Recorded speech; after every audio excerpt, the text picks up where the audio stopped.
نحمدہ ونصلی ونسلم علی سیدنا و مولانا محمد رسولہ النبی الکریم، اما بعد فاعوذ باللہ من الشیطان الرجیم، بسم اللہ الرحمن الرحیم۔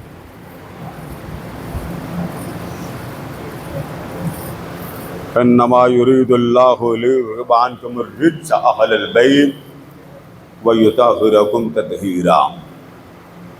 صدق اللہ مولانا العظیم۔ محترم حضرات کرام، اللہ رب العزت کی توفیق سے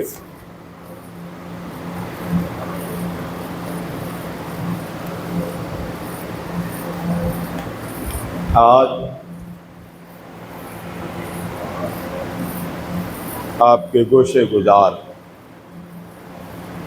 نبی مکرم صلی اللہ علیہ وآلہ وسلم کی اطہار کے بارے میں، آقا دو علیہ السلام نے جو ارشادات فرمائے اس کو آپ نے غور سے دل کے کانوں سے سمجھنا، تاکہ مجھے سمجھانا آسان ہو، کیونکہ ادھر گھڑی نہیں ہے تو مجھے الجھن بڑی ہو جاتی، بار بار ٹائم دیکھنے کی عادت ہے۔ مسجد والوں نے گھڑی کے اوپر فکر نہیں کی، شیخ صاحب بیٹھ گئے کولر کے آگے تاکہ ٹھنڈ لگے۔ بیٹے مجھے خطبہ کی طرح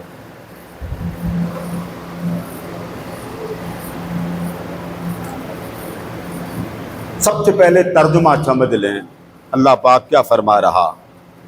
ارشاد فرمایا، انما یرید اللہ لیذہب عنکم الرجس اہل البیت۔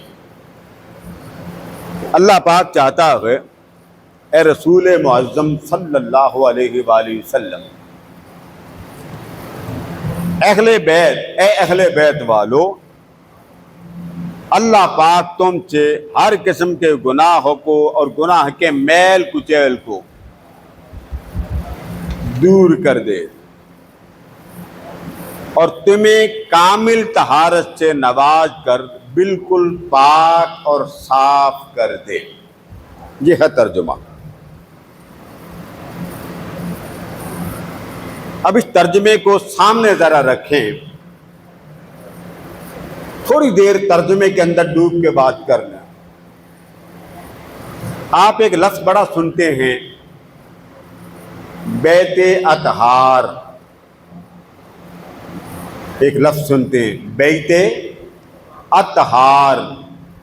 عام زیادہ آل بیت بولا جاتا، آل نبی بولا جاتا، لیکن کامل لفظ یہ ہے بیت اطہار، یعنی وہ لوگ جو بڑے پاک ہیں، وہ لوگ جو بڑے مزکا ہیں، وہ لوگ جو بڑے مصفا ہیں۔ کس سے؟ اللہ پاک نے فرمایا ہر غلاظت سے، ہر رجس سے، ہر اس شے سے جو بندے کو میلا کر دے۔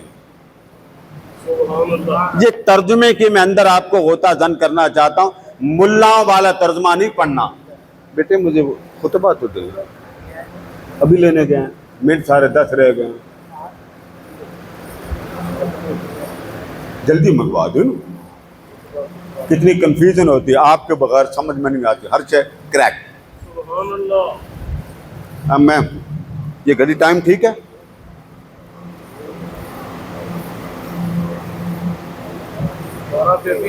اب اس بات کو غور سے سمجھیے گا کہ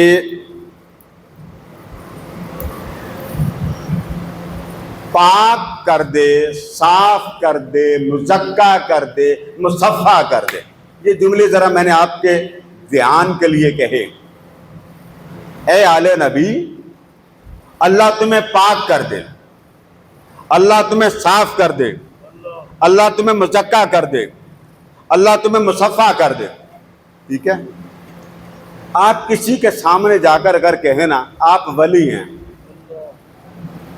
یہ شیخ صاحب میرے سامنے بیٹھے ہیں، میں ان کو کہوں ولی ہیں، 15 بندے کھڑے ہو کے ان کی وہ قیمہ نکال دیں، یہ ولی ہیں، پیسے دینے ہیں میرے، یہ ولی ہیں، گالیاں نکالتے ہیں، یہ ولی ہیں، فلاں کے ساتھ ان کا لین دین تھا خاندان کا۔ یقین کریں یہ خاندانوں میں بات ہوتی ہے کہ نہیں ہوتی؟ اونچا بولیں۔ وہ جو بات کرنے والا وہ اپنا منہ لے کے بیٹھ جائے گا، چلو ٹھیک ہے جی، میں نے تو آپ کی تعریف کی تھی، میرے خیال میں آپ ولی تھے، آپ نیک تھے، آپ صالح تھے، آپ اچھے تھے، آپ پرہیزگار تھے، آپ میری نظروں میں اتنے صاف تھے، کسی کی میں گواہی مانوں یا نہ مانوں مگر آپ کی میں مانوں گا۔ یہ کردار کے اوپر یقین اعتماد کی بات ہوتی۔ کسی کے ساتھ آپ زندگی گزاریں، کسی کے ساتھ آپ لیں 20 سال 30 سال کے بعد بھی آپ کہیں تو آپ یہ ضرور کہیں گے وہ بندہ جھوٹ نہیں بولتا۔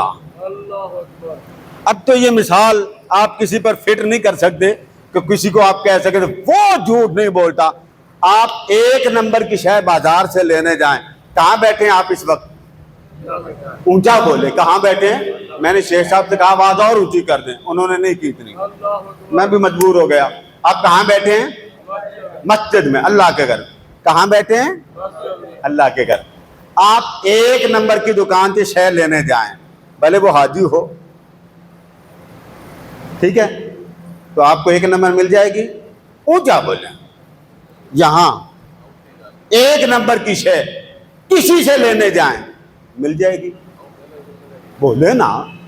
یا تو آپ شرما رہے ہیں کہ آپ 2 نمبر دیتے ہیں، یا تو آپ دکاندار ہیں دینی 2 نمبر ہے۔ اب قادری صاحب پوچھ رہے ہیں اللہ کے گھر میں، آپ اللہ کے گھر میں بیٹھے ہیں تو یہاں جھوٹ بولنا گناہ، یہی بات بے ایمانی دکان میں کریں وہاں ثواب ہوگا،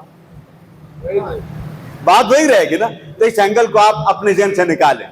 1 نمبر کی شے لینی ہو دکان پہ آپ کو 1 نمبر ملے گی، دودھ 1 نمبر، کوئی چیز کھانے والی پینے والی، لوشن ہو میڈیسن ہو، کوئی چیز دنیا کی، کپڑا تک ہو، کتنے نمبر کی ملے گی؟ کہاں؟ آپ کے معاشرے میں، جس معاشرے میں آپ رہتے وہاں آپ نے گواہی دینی۔ سب سے پہلے شریعت گواہ دیکھتی ہے، یہ قرآن کا حکم ہے، گواہ کمال کا ہو تو گواہی مانی جائے گی، یہ قرآن کا فیصلہ۔ سورہ نور پڑھیے، اگر گواہ مشکوک ہو، کئی گواہی میں اس کے اوپر حد لگ جاتی، قیامت تک وہ گواہی نہیں دے گا۔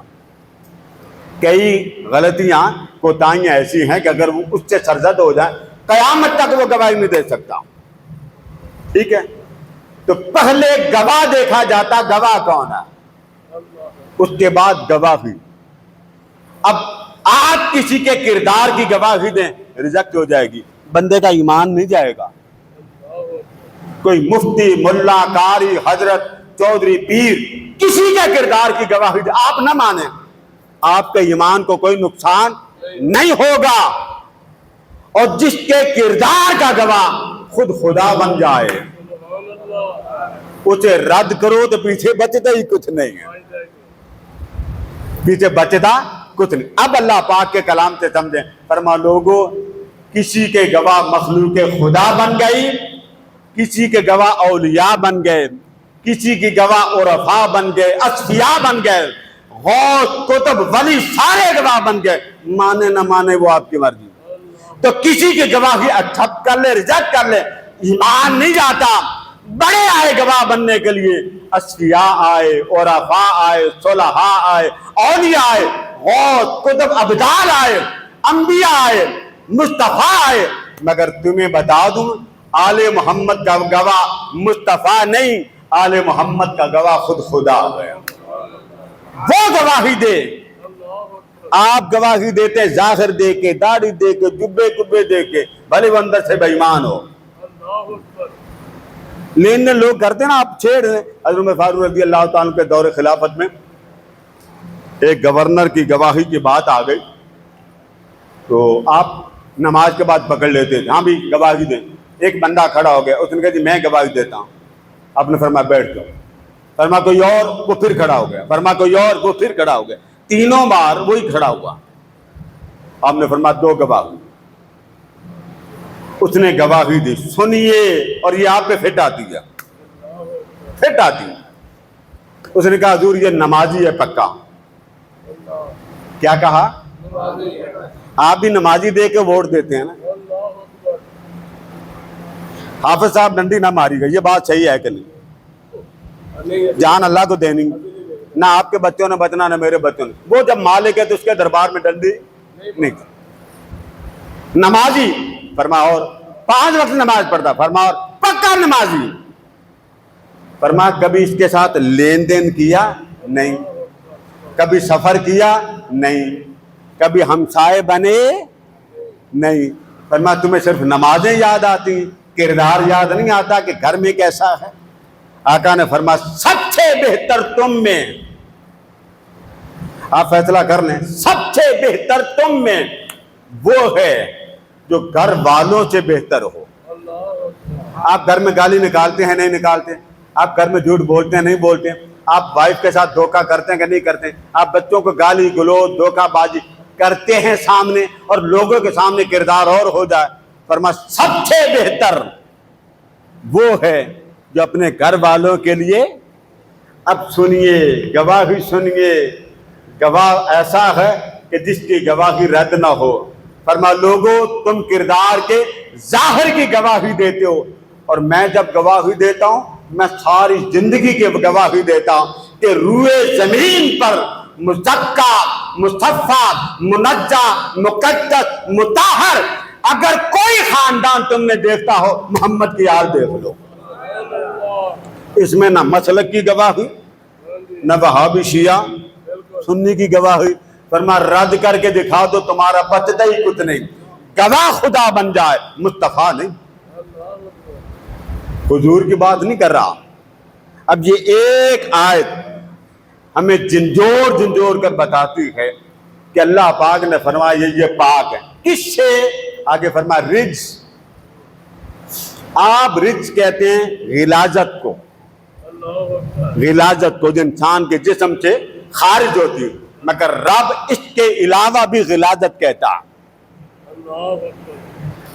یہ جو انسان کے جسم کا پسینہ ہے یہ بھی ناپاک ہے، آپ کھا نہیں سکتے، چار نہیں سکتے، بو آتی۔ آقا نے فرمایا خبردار جمعے کے دن مسجد میں آنا ہو خوشبودار ہو کے آؤ۔ کیا ہو کے آؤ؟ خوشبودار۔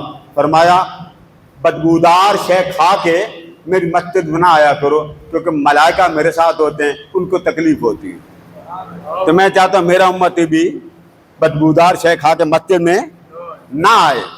فرمایا جب مسجد میں آؤ خوشبودار ہو کے آؤ۔ اب یہ بات تو حضور نے فرما دی۔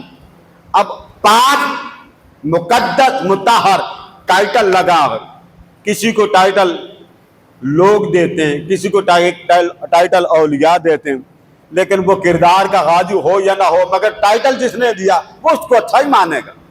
مگر رب نے کہا محبوب جیسے تیرے جیسا میں نے نبیوں میں نبی نہیں بنایا، ایسے تیری اولاد جیسی کسی کی اولاد نہیں بنائی، جیسے مصطفیٰ کا کوئی ثانی نہیں ایسے آل مصطفیٰ کا بھی کوئی ثانی نہیں۔ اچھا رچ کس کو کہتے ہیں؟ پلیتی، جسم سے جو نکلے وہ پلیتی۔ جھوٹ بولنا پاک ہے جی؟ سود کھانا، حرام کھانا، گالی دینا، یہ بھی رجس ہے۔ باقی رجس بڑے بڑے، ایک تو نا کبائر، کفر ہے، شرک ہے، حرام ہے، شراب نوشی ہے، زنا ہے، تہمت، یہ بڑے بڑے گناہ۔ دوسرے چھوٹے آ جاتے ہیں۔ اللہ پاک نے فرمایا لوگوں بڑے بڑے لوگ ناپاک ہو جاتے ہیں، پلید ہو جاتے ہیں، تو میں نے ان کو پاک ہونے کا گر دیا، غسل کر لو، وضو کر لو، ہاتھ دھو کے آپ روٹی کھائیں، آپ کے ہاتھ پلید ہیں، آپ نے نماز پڑھنی ہو تو آپ کیا کرتے ہیں؟ وضو کر لو۔ غسل جنابت ہو گیا، فرض غسل ہو گیا، اب کیا کرنا ہے؟ جا بولیے، غسل کیا کرنا ہے؟ آپ غسل کے بغیر نماز پڑھ سکتے ہیں؟ روزہ رکھ سکتے ہیں؟ حد ہے کہ وقت تھوڑا تو پھر تو بغیر غسل کے آپ روزہ رکھ سکتے ہیں، ورنہ حکم بغیر غسل کے، واجب غسل، آپ مسجد میں نہیں جا سکتے۔ ایک خاندان ایسا ہے جسے حضور نے فرمایا اگر میں جنابت والا بھی ہو جاؤں تو میرے اور علی کے علاوہ کسی کو بھی اس مسجد نبوی میں آنے کی اجازت نہیں ہے، میرے اور علی کے علاوہ۔ آقا کیوں؟ کوئی کہہ سکتا نا آقا کیوں؟ رب جواب دیتا تیری پاکی عارضی ہے، محمد کی پاکی ابدی ہے۔ یہ ایسا پاک ہے کہ اس کے قریب آ جائے تو اسے بھی پاک کر دیتا، اور جو مصطفیٰ کی اولاد ہو جائے وہ کون سی شے اس کو پلید کرے گی؟ پلیدی آپ کو لگتی، آپ کی طرف بھاگ کے آتی، انسان ناپاکی کی طرف دوڑ کے جاتا، پلیدی کی طرف دوڑ کے جاتا۔ خواہش تو ہوئی، اقتدار بھی پلیدی ہے، حرص دنیا یہ بھی پلیدی ہے، رغبت دنیا یہ بھی پلیدی ہے۔ رب صدیوں پہلے کہہ رہا تھا لوگوں آل محمد اقتدار کے بھوکے نہیں، اس لیے کل متاع دنیا قلیل، دنیا تھوڑی ہے۔ آقا نے فرمایا الدنیا زور، دنیا مردار، وطالبھا کلاب، اس کو طلب کرنے والے کتے، اور جس شے کو طالب کتے ہوں آل محمد کو فرمایا تم اس کے طالب نہیں، تم بچ کے رہو۔ ہم نماز پڑھیں، ہمیں مرنے کے بعد پتہ چلے جنت ہماری ہوگی یا نہیں ہوگی، روزہ رکھے مرنے کے بعد پتہ چلے گا جنت ملے گی یعنی، حج کرے، زکات دے، صدقہ و خیرات کرے، اعمال صالحہ کرے، مرنے کے بعد پتہ چلے گا جنت ملے گی یا نہیں ملے گی۔ حضور نے فرمایا تمہیں تو جنت ملے گی مرنے کے بعد، زندگی میں اگر جنت کے جوانوں کے سردار دیکھنا ہو میرے حسن و حسین کو دیکھ لو۔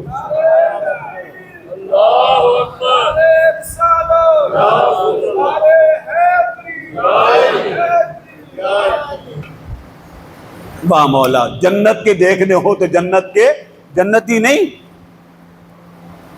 جنتی نہیں، عام پبلک، آپ بھی جنتی، اللہ کرے ہمیں اللہ جنت دے دے، میں بھی جنتی، برابر ہو گیا نا، مفتی مولوی سارے ایک جیسے، نہ فرمایا یہ بھی جنتی مگر یہ تمہارے سردار ہوں گے۔ سردار کی کہتے ہیں وَيُفَجِّرُونَهَا تَفْجِيرًا کی شرح پڑھیں، قرآن مجید میں آتا کہ جب جنت میں سارے جنتی جائیں گے تو وہاں پیاس لگے گی، وہ ایک پیاس ہوگی، وَيُفَجِّرُونَهَا تَفْجِيرًا، سورہ مدثر کہتے ہیں اس کو، دہر، سورہ دہر، اس کے دو نام، سورہ دہر، اس کے پہلے رکوع کو پڑھ لیں، اس میں یہ باتیں آتی۔ فرمایا وَيُفَجِّرُونَهَا تَفْجِيرًا، آؤ تمہیں جنت کے مالک و مختار بتا دوں۔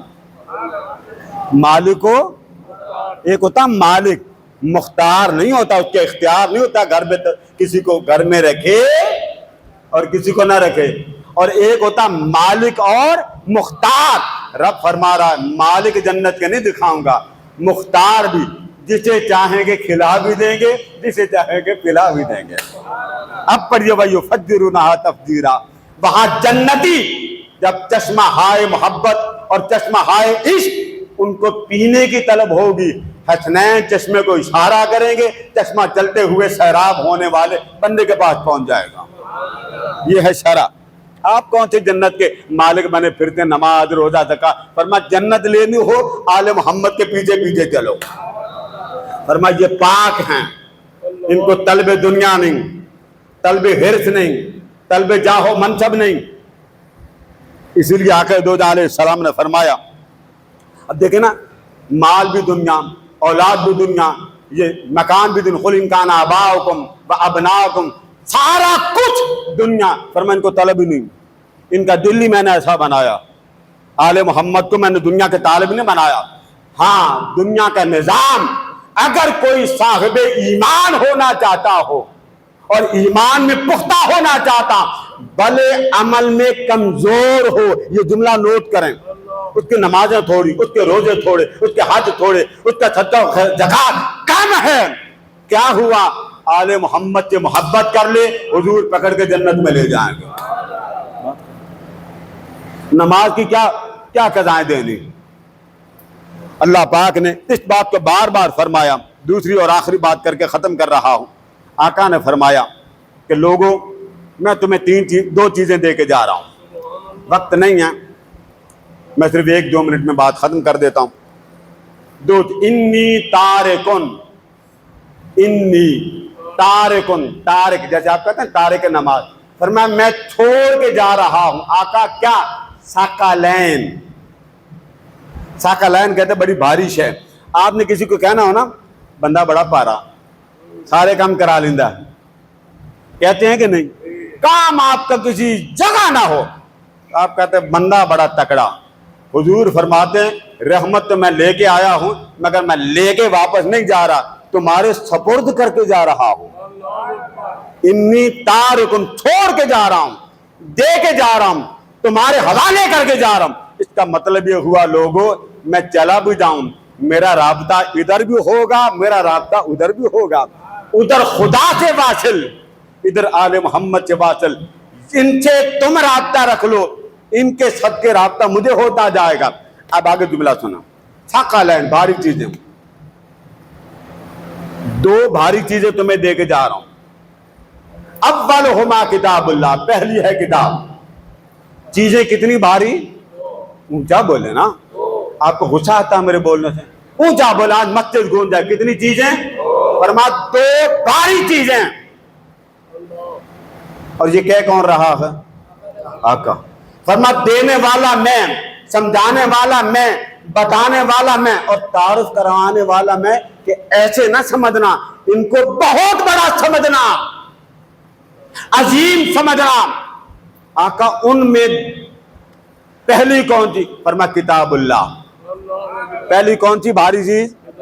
اللہ کی کتاب. پھر بولی اونچی، ساؤنڈ صحیح نہیں ہے، میں معافی چاہتا ہوں. 4 لگے تھے 2 رہ گئے، پتہ نہیں یہ بھی اچھل جائیں گے. 4 لگے تھے، اب دعا کرے 4 اور لگ جائیں. تو فرما 2 چیزیں بھاری تمہیں دے کے جا رہا ہوں. ان میں سے پہلی کتاب فیہ الہدی والنور. فرما اس میں ہدایت بھی ہے، نور بھی ہے. ٹھیک ہے؟ آپ کسی کو بھیجنا ہو استاد بنا کے، ان پڑھ بنا کے بھیجتے ہیں یا پڑھا لکھا؟ جی پکی بات ہے، اونچا بولے، پکی بات. آپ کسی کو کہیں کہ آپ لیکچرار ہیں اس کالج کے یا آپ پروفیسر ہیں یونیورسٹی کے، پہلے پڑھائیں گے، پہلے اس کو ہدایت دیں گے، پہلے اس کو علم کا نور دیں گے. آقا فرماتے ہیں کہ 2 چیزیں باری تمہیں دے کے جا رہا ہوں، اور 2 میں پہلی کتاب. اور تعارف حضور فرما رہے ہیں کتاب میں کیا؟ فرما اللہ کی ہدایت ہے، اللہ کا نور.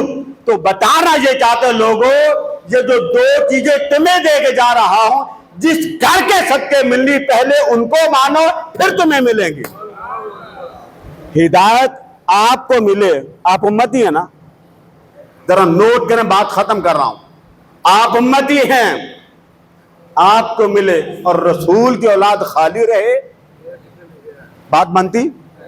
نور آپ کو ملے، نور ہدایت ملے، نور معرفت ملے، کوئی نور ملے. آقا نے فرمایا اس کتاب میں 2 چیزیں، فیہ الہدی والنور. اللہ کی ہدایت بھی ہے اور اللہ کا نور. وہ رسول کی اولاد آپ کو تو دے نور، اور اس کو مانے بے نور. جی بھئی آپ کو قرآن دے اور صاحب قرآن خود بے نور ہو، صاحب قرآن خود بے ہدایت ہو، آپ کو ہدایت کیسے ملے گی؟ اس لیے رب کے رسول نے کہا لوگوں میں ہدایت کامل دے کے جا رہا ہوں. جیسے مجھ جیسا کوئی کامل نہیں، اس طرح اولاد محمد جیسا کوئی کامل نہیں. تو ان کی ہدایت بھی کامل اور ان کی نور معرفت بھی کامل. اللہ پاک اپنی محبت نصیب فرمائے. وما علینا الا البلاغ.